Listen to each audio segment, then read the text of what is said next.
আসন্ন Indian premier league IPL থেকে বাংলাদেশ দলের তারকা পেসার মুস্তাফিজুর রহমানকে নিলামে ৯ কোটি ২০ লাখে দলে নেয় কলকাতা নাইট রাইডার্স। কিন্তু আসর শুরুর আগে নিরাপত্তার অজুহাতে মুস্তাফিজকে আসর থেকে বাদ দেয় ভারতীয় ক্রিকেট বোর্ড বিসিসিআই। বিসিসিআইয়ের এমন সিদ্ধান্তে ক্ষোভ প্রকাশ করে সামাজিক যোগাযোগ মাধ্যম ফেসবুকে দীর্ঘ এক স্ট্যাটাস দিয়েছে অন্তর্বর্তী সরকারের আইন ও ক্রীড়া উপদেষ্টা ডক্টর আসিফ নজরুল। শনিবার রাত ১১টার দিকে আসিফ নজরুল এই স্ট্যাটাসে লিখেছেন, উগ্র সাম্প্রদায়িক গোষ্ঠীর কাছে নতি স্বীকার করে বাংলাদেশের ক্রিকেটার মুস্তাফিজুর রহমানকে দল থেকে বাদ দেওয়ার জন্য কলকাতা নাইট রাইডার্সকে নির্দেশ দিয়েছে ভারতের ক্রিকেট বোর্ড।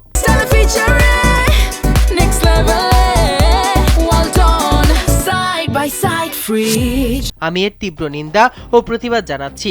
ক্রীড়া মন্ত্রণালয়ের দায়িত্বপ্রাপ্ত মন্ত্রী হিসেবে আমি ক্রিকেট কন্ট্রোল বোর্ডকে বলছি, তারা যেন আইসিসির কাছে পুরো বিষয়টি ব্যাখ্যা করে লিখে। তিনি আরও লিখেন, বোর্ড যেন জানিয়ে দেয় যে যেখানে বাংলাদেশের একজন ক্রিকেটার চুক্তিবদ্ধ হওয়া সত্ত্বেও ভারতে খেলতে পারেন না, সেখানে বাংলাদেশের গোটা ক্রিকেট টিম বিশ্বকাপ খেলতে যাওয়া নিরাপদ মনে করতে পারে না। বোর্ড থেকে বাংলাদেশের বিশ্বকাপ খেলাগুলো শ্রীলঙ্কায় অনুষ্ঠিত করার জন্য অনুরোধ জানান এই উপদেষ্টা। তিনি আরও বলেন, আমি তথ্য ও সম্প্রচার মন্ত্রীকে অনুরোধ করেছি বাংলাদেশে আইপিএল খেলার সম্প্রচারও যেন বন্ধ করে দেওয়া হয়।